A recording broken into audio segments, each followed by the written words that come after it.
ټول شو کابل له بدبختۍ او پاټک سالارۍ او د قدرت له جزیرو نه خلاص شو.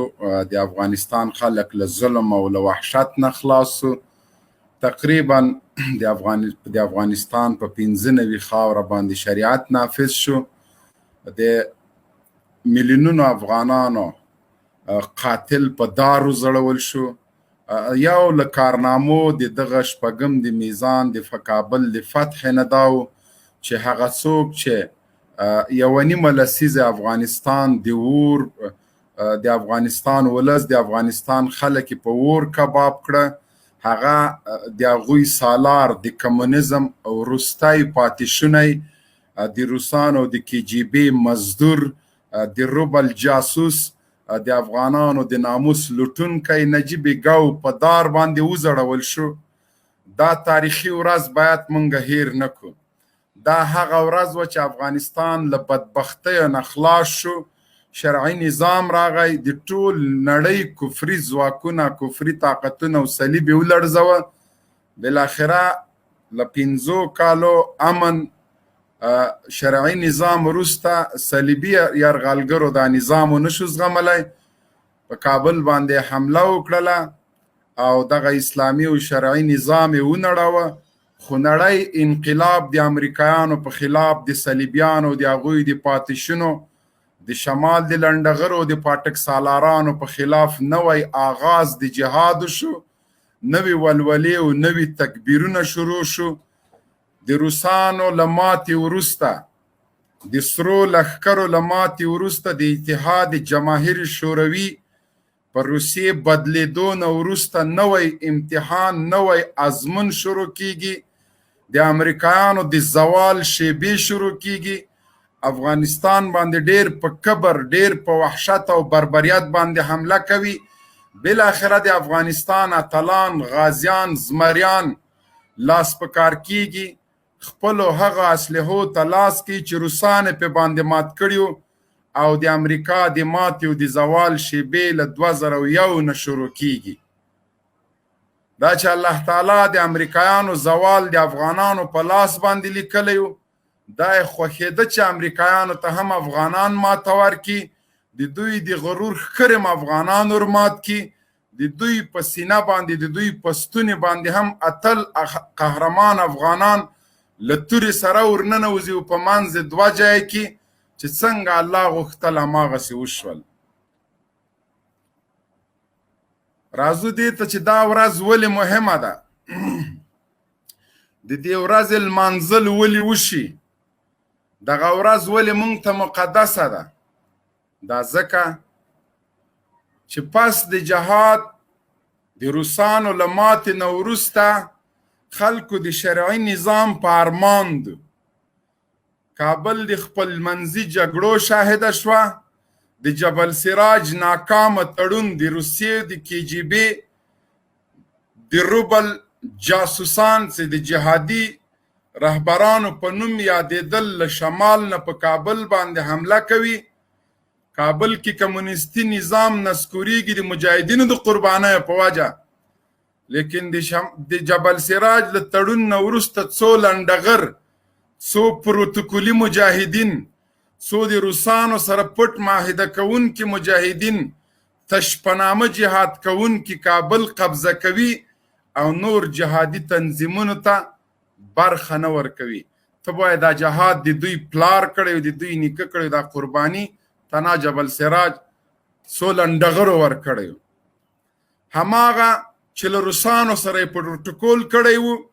بالاخره له امریکایانو او له CIA سره پروتوکول کوي. افغانان یو ځل بیا د یرغل ښکار کیږي او دوی تر څنګ تر اوسه پورې ولاړ دي. له یوه ولسوالۍ نه 600 جنرالان دفاع وزارت ته په داسې حالت کې وړاندې کیږي چې همدغه دفاع وزارت د شمال لنډغرو د کابل ورانوونکو پنجشیر ته انتقال کړی و. ټول لونا مزایل، ټول سکټ مزایل، ټول بمچلیک او ثقیله وسایل پنجشیر ته نقل کیږي.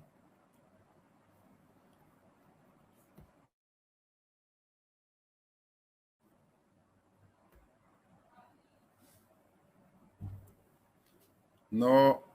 لینک قاري صاحب محترم ته ماچو غواړو چې په دغه باندې له قاري صاحب سره هم خبره وکړو د قاري صاحب نظر د قادروال د قاري صاحب په دې باندې خپل توضیحات کې تاسو لایو خپرونه شیر کې ګلاپه ونو ګلاپه اوس بیا هغه ګلاب خان هغه ونه کې لایو خپرونه در سره لازمي شیر کې ځکه د رسنیو مونږ د رسنیو د تبلیغاتو په مقابل کې راوځو مونږ او تاسو نورو رسنیو ته لاسرسی نه لرو یوازینی خپل د غږ اوچتولو وسیله مو سوشل میډیا ده چې دلته په زور راغلي یو په زور مو دا سنګر ترې نیولی ده کنې پرېږدي مو نه روزانه تر بریدونو لاندې روزانه مو هکران راپسې دي روزانه د کابل مزدور اداره له مجبور نه د مونږ پیجونه خپل بادار بتپرسته هندوانو ته حواله کوي چې هغوی رپورټ کړي خو هندوانو ته مونږ خپل زور په یو وخت کې ښودلی په ډیلي مو حکومت کړی ده او هندوان د دې سړي زامن چې کنې بیا یې پې کوو مونږ په چا بندواز نه یو مونږ داسې نه یو چې بیا در سره د کشمیر په مسلې 50 کاله او 10 کاله لانجې وکړو یا ترپ او خرپ او ډیلای ده بس د مونږ په لاس کې به خو د سړي زامن سئ خپل د غوا او متیازې خورئ خپل خوشایي خورئ اوس دا نجیب هم د دوی ګوډاګی و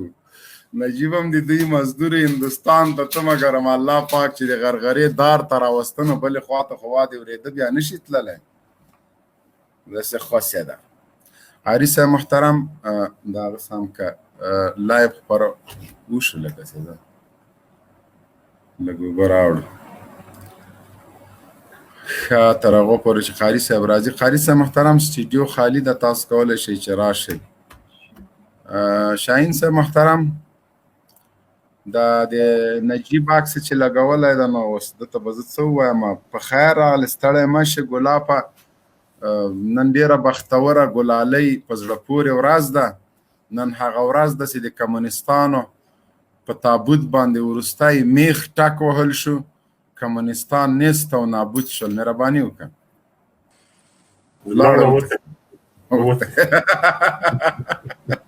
رهبر ته خو د یو رهبر په داسې حالت کې دوستم له تیارې کاته که چې یوه پښه یې په تیاره کې وله د بلې پښې راونیو کته یې راخطا که چېرته ځې یا وطن یا کفن مونږ چا د پرېږدې راځه کاکا وایي نه اواز نیم وایي راځه زه د خپلو بادارانو ته حواله کوم د ملل متحد په دفتر یې نه ناستم ملل متحد دفتر کې هم 4 کاله دی په غوجله کې ساتلی و چې راویې ویسته طالبانو چې وزه کابل ټول د خوشایو بوی نیولی و ښه دا ده بیا راغی محترمه ستړی مه شي جوړ تازه تکړه مننه خیر اوسې محترمه خیر اوسې ما ویلې مالکو که د هر څوک که د کمونیست او که هر څوک که د وطن په خلاف او که هر څوک قبر معلوم د هدیره معلوم د حجره د هغه نه مونږ د قبر د معلومېدو ګوره زه په هغه ورځ باندې چې دا خنزیر په دارو زړو زه نه وم په دویمه ورځ الحمدلله دا اعزاز ما ته الله پاک راکړی چې ما